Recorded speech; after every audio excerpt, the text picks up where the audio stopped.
You ever have one of those days that feels like everything is about to change?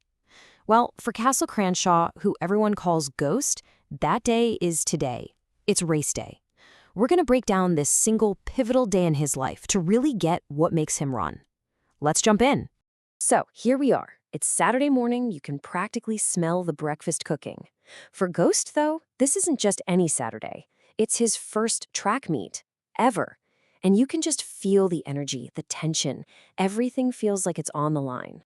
You know, before he even gets near the track, this day is already packed with meaning. He's not just hyped to run, he's hyped because his mom is going to be there to see him. He's seen all the other parents cheering at practice, and he realizes, yeah, he wants that too. He wants to make her proud. And then there's the uniform. This thing, it's not just a shirt and shorts. It's a symbol. Coach gave it to him after Ghost really messed up, basically as a reminder that being on this team isn't a given. It's something you have to earn. So when he puts it on, he's not just getting dressed, he's kind of putting on his second chance. But as he's getting ready, he sits on his bed, and just like that, everything changes. He's not just in his room on race day anymore. Nope, he's right back on this exact same bed with this same pillow from that night. The past isn't just some old memory, it's a literal ghost in the room with him, and it all just comes rushing back. The memories are like these quick, sharp flashes, so disorienting. He sees the hallway where he and his mom had to run for their lives. And right there, you see just how tangled up his present is with his past.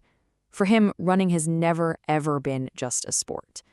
And then, the last, most terrifying image, the gun. That single flash, man, it explains so much about Ghost. All the anger he carries around, the deep-down fear he's always running from, and that incredible speed he found on the absolute worst night of his life. But this is where it flips. He shakes out that memory, laces up his silver bullet shoes, and you can feel the shift. That uniform is like his armor. It forges a whole new identity.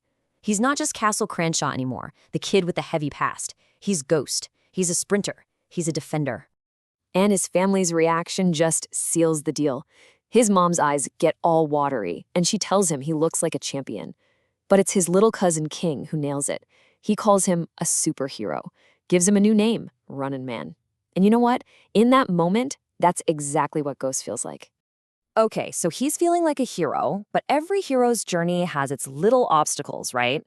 For Ghost, that obstacle is a missed bus. But what seems like a problem actually turns into this incredibly powerful moment. Instead of getting mad, Ghost just takes charge. He leads his family, his mom, his aunt, his cousin, through their neighborhood. Just try to picture it.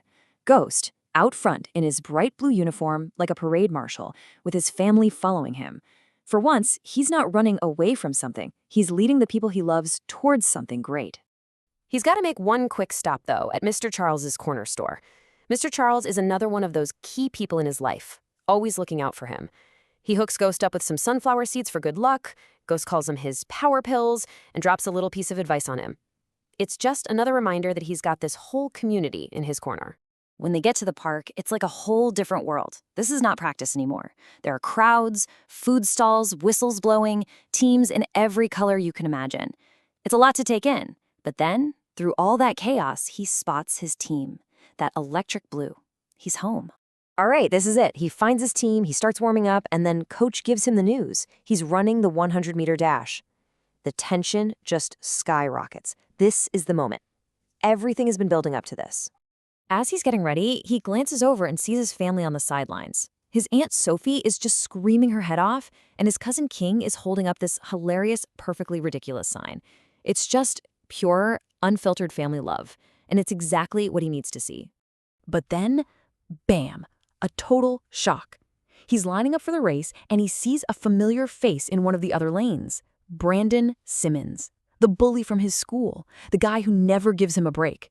All of a sudden, this race isn't just about winning for the defenders. Oh no, it's personal. Ghost is completely spun out. But then, his teammate Lou steps up, puts a hand on Ghost's shoulder, pulls him back to reality, and just says, "It's me and you." Such a simple thing, but it's massive. Lou reminds him, hey, this isn't about you and Brandon. This is about us, the defenders. We're in this together. So as Ghost settles into the starting blocks, you've got all these forces just colliding inside him. He sees his new family, the defenders, all cheering for him. He sees his mom, looking at him with tears in her eyes, just bursting with pride. And at the exact same time, he feels that echo from 3 years ago of running for his life, running for survival. The starter's gun fathers. So, how did we get here? How does a kid running from a past that dark end up on this starting line, surrounded by so much love and support? To really get that, we have to look back at how Coach Otis took a bunch of kids and turned them into an actual team. And that's really the big question, isn't it? It wasn't just about running laps. Coach knew he had to build something much, much deeper. He had to turn them into defenders. But how do you do that? Well, he did it with something Ghost calls a trust fall with words. Seriously, at a team dinner, he wouldn't let the new runners eat until every single one of them shared their deepest secret. Ghost told them about his dad. Patty talked about being adopted. Sonny shared that his mom died giving birth to him. It was incredibly raw and painful, but it created this bond between them that was just unbreakable. And that bond, it got tested. At the very next practice, an older teammate tries to crack a mean joke about Sonny's mom. And Ghost, without even thinking, steps right in to defend him. Then Patty's there with him, and another teammate too. They stood up for their friend. Coach saw the whole thing, and he lays down the ultimate lesson. This is what a team does. You defend each other, your family. Now, it wasn't just about the emotional stuff. On top of that foundation, there was the pure, hard grind. Every week was this brutal routine designed to push them past their limits. I'm talking fartleks on Monday, endless technique drills on Tuesday, Wednesdays were throw-up days with ladders, and then these grueling long runs through the city on Thursdays. Ghost didn't just decide to be a runner. He earned it, one painful practice at a time. Which brings us right back to that starting line. That boom from the gun isn't just a noise to start a race. For Ghost, it's an echo of the gunshot from his past. Only now, he's not just running from that memory. He's running towards a finish line, towards his coach's approval, towards his mother's proud smile, towards his new family. So the real question becomes, what's more powerful, the thing you're running from or the things you're running to?